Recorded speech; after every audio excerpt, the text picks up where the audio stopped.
4 na taon matapos ang pagpanaw ni dating Pangulong Corazon Aquino ay inihatid siya sa kanyang huling hantungan. Sinaksihan ito ng milyong-milyong Pilipino na lubos ang suporta at pagmamahal ang ina ng demokrasya. Ikukwento sa atin ni Xiao Chua ang ilang kaganapan ng ilibing si dating Pangulong Cory sa Showtime, Ako ay Pilipino.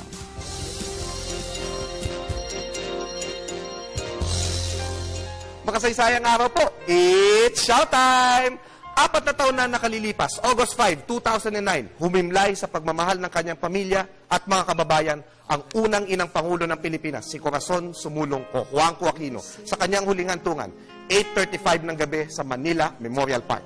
Muling nakatabi ang kaisa-isang lalaking kanyang minahal, si Ninoy. Noong umagang yon, sa labas ng Katedral ng Maynila, kung saan nagaganap ang huling misa para sa kanya, sa kabila ng ulan at kaunting baha, naroon ng bayan ang mga usisero na gustong makakita ng artista na tulad ni Piolo, ang mga nabigyan ng trabaho sa pagkamatay ng ina ng bayan, nagbebenta ng samot-saring mga pins at t-shirt.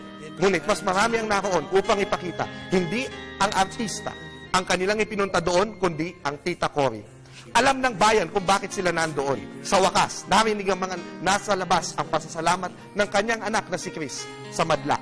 Hinirampa ang kataga ng kanyang ama. The Filipinos are worth it. Makakapagpasalamat sa inyong lahat sa effort ninyong pumila sa gitna ng matinding init at malakas na pagbuhos ng ulan para pumasulyapan ang mami namin. Magbigay respeto at maipagdasal siya sa huling pagkakataon. Idinagdag pa niya na, Noy, ikaw at ako ang nasa posisyon para ipagpatuloy ang lahat ng kanilang nasimulan.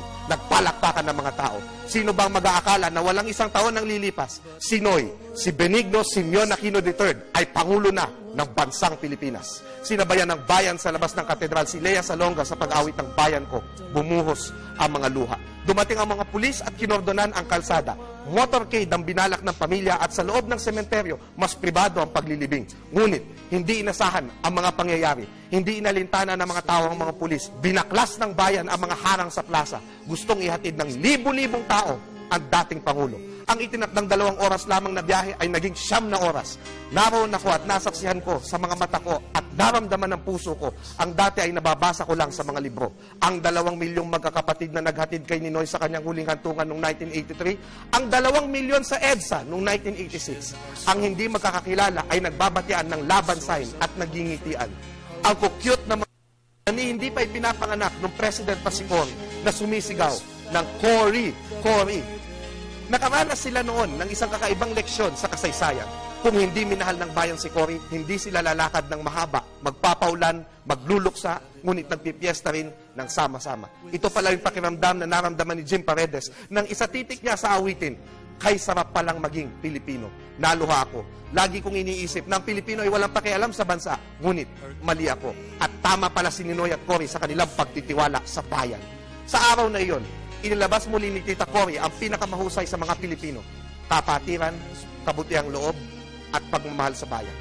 Ako po si Xiao Chua, para sa telebisyon ng Bayan. And that was Xiao's.